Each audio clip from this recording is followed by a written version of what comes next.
अस्सलामु अलैकुम वरहमतुल्लाह। जल्दी शैतान का काम है, लेकिन ऐसे 6 मकामात हैं जहाँ पर जल्दी करनी चाहिए। इनमें सबसे पहली चीज़ तो है नमाज की अदायगी, कि जब नमाज का टाइम हो जाए उस वक्त आपकी कैसी ही मसरूफ़ियत क्यों ना हो, आप जब नमाज का टाइम हो जाए तो नमाज के लिए फ़ौरन लौट जाएं।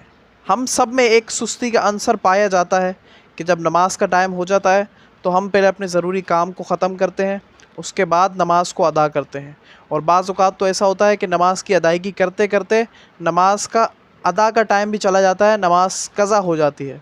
तो ऐसा भी नहीं करना चाहिए। जब नमाज का टाइम शुरू हो जाए तो सबसे पहले नमाज की अदायगी करनी है, उसके बाद कोई और काम करना है। और आप यकीन जानिए, जो लोग नमाज के पाबंद हैं वो जब तक नमाज को अदा ना करें उनको चैन, सुकून, इत्मीनान, करार नहीं आता है।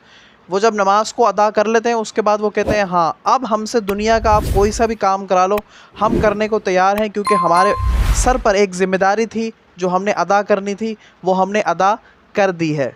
इसी तरह इसमें दूसरी चीज़ है मैयत को दफनाना, कि जब मैयत मौजूद हो तो उसको दफनाने में जल्दी करनी चाहिए, ना कि रिश्तेदारों का इंतज़ार करें कि अभी फुप्पा आएंगे, अभी खाला आएंगी, अभी रिश्तेदार आएंगे, वो मुंह देखेंगे, उसके बाद वो इजाज़त देंगे, फिर दफनाएंगे। नहीं, ऐसा नहीं होना चाहिए। जब मैयत मौजूद हो तो उसको दफनाने में जल्दी की जाए।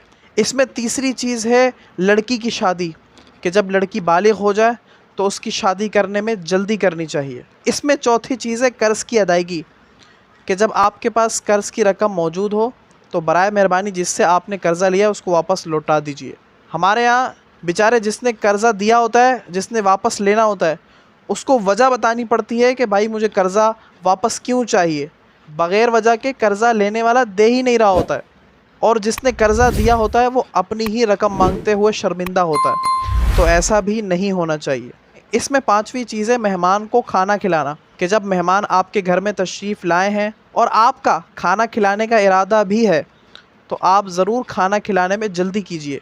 मालूम नहीं वो मुसाफिर कितनी देर से सफ़र में है, उसको किस कदर भूख लग रही हो, और वो बेचारा आपकी शक्ल देखकर ख़ामोश हो कि अभी मेज़बान साहब आएंगे और ख़ाना हमारे लिए पेश फरमाएंगे। और इस लिस्ट में सबसे आखिरी चीज़ है तौबा करना, कि तौबा करने में जल्दी कीजिए, क्योंकि मालूम नहीं हमें कि अगला पल हमें नसीब होगा या नहीं होगा। अभी हम खुश हैं, हमने गुनाह किया और हमने तौबा नहीं की, हो सकता है हम बाहर निकलें और अगले 5 मिनट में हमारी अजल आ जाए। तो हमें चाहिए कि हम जिस हाल में भी हों, हमें अल्लाह ताला का हर वक्त शुक्र अदा करना चाहिए और हर वक्त तौबा करते रहनी चाहिए।